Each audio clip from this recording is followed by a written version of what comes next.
programang ito ay rated SPG. Striktong patnubay at gabay ng magulang ang kailangan. Maaaring may masiselang tema, lengguwahe, karahasan, sexual, horror o droga na hindi angkop sa mga bata. Talagang nahalata ni Giselle ang lahat ng mga ginagawa ni Moira kung saan talagang naamoy niya, naamoy alak ito. Dito na nga ay pinagbintangan ni Moira itong si Lynette na siya daw ang amoy alak. Pero talagang inamoy ni Giselle itong si Moira at talagang prosigido ito na paalisin itong si Moira.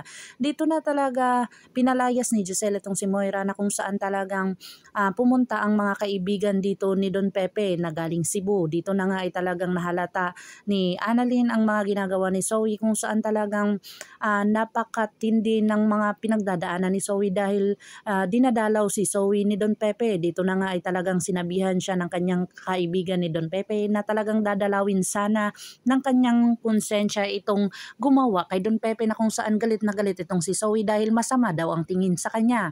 Dito na nga talagang naging positibo itong si Zoe dahil sa mga Manila na talagang nagpositive itong si Zoe kung saan talagang takot na takot itong si Zoe.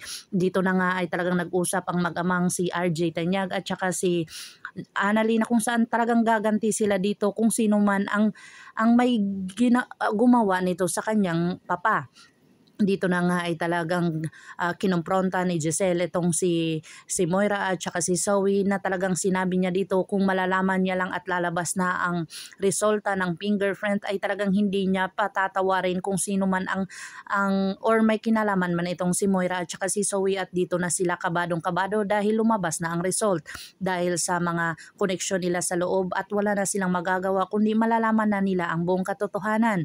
Dito na nga kaya mahalata at malalaman ni Lynette ang buong katotohanan tungkol kay Dr. Carlos Benitez na kung saan lalabas ito ang tunay na ugali. Pakakabangan natin ang mga susunod pa na episode na itong Abot Kamay na Pangarap. If you like my story, please like, share, and subscribe para ma-update po kayo sa mga susunod pa. Yun lamang po at maraming salamat.